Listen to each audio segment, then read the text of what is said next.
पुरातन काल की बात है। कांचीपुरी नगरी में बोधानंद नामक एक ब्राह्मण संत रहते थे। वे अत्यंत ज्ञानी, तपस्वी और धर्मपरायण थे।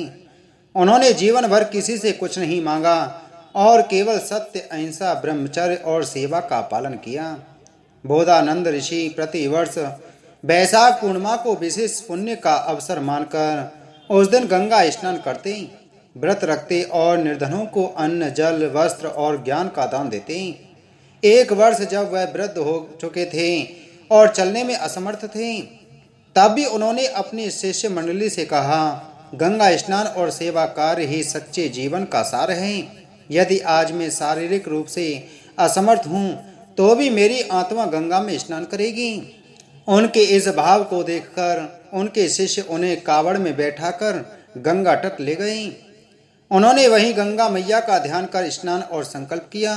उसी क्षण गंगा का जल चमक उठा और दिव्य प्रकाश उत्पन्न हुआ। सभी को दिव्य आभास हुआ। कहा जाता है कि उसी दिन भगवान विष्णु उनके समक्ष प्रकट हुए और बोले, हे बोधानंद, तुमने आत्मा की शक्ति से गंगा स्नान किया है। यह व्रत और सेवा तुम्हें मोक्ष प्रदान करेंगे। तुम इस जीवन के अंत में ब्रह्मलोक को प्राप्त करोगे। इस प्रकार बोधानंद ऋषि का अंत समय दिव्यता से पूर्ण हुआ और वे प्रभु के लोक को प्राप्त हुए। इसी प्रकार एक अन्य कथा के अनुसार एक समय देवताओं और असुरों ने मिलकर समुद्र मंथन किया। उसमें से जो अमूल्य रत्न निकले, उनमें से एक था कल्प वृक्ष, जो हर इच्छा पूर्ण करता है। किंवदंती है कि कल्प वृक्ष का अवतरण वैशाख पूर्णिमा को ही हुआ था।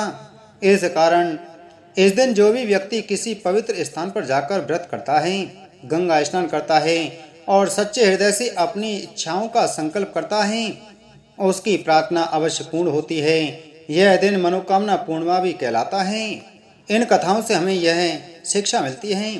बोधानंद ऋषि की यह कथा सिखाती है कि केवल शरीर से नहीं बल्कि आत्मा से किए गए संकल्प भी ईश्वर तक पहुँचते हैं। कल्प वृक्ष की कथा यह दर्शाती है कि वैशाख पूर्णिमा आत्मशुद्धि और कामना पूर्ति का विशेष अवसर है।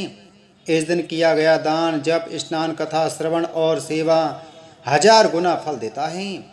बोलो विष्णु भगवान की जय।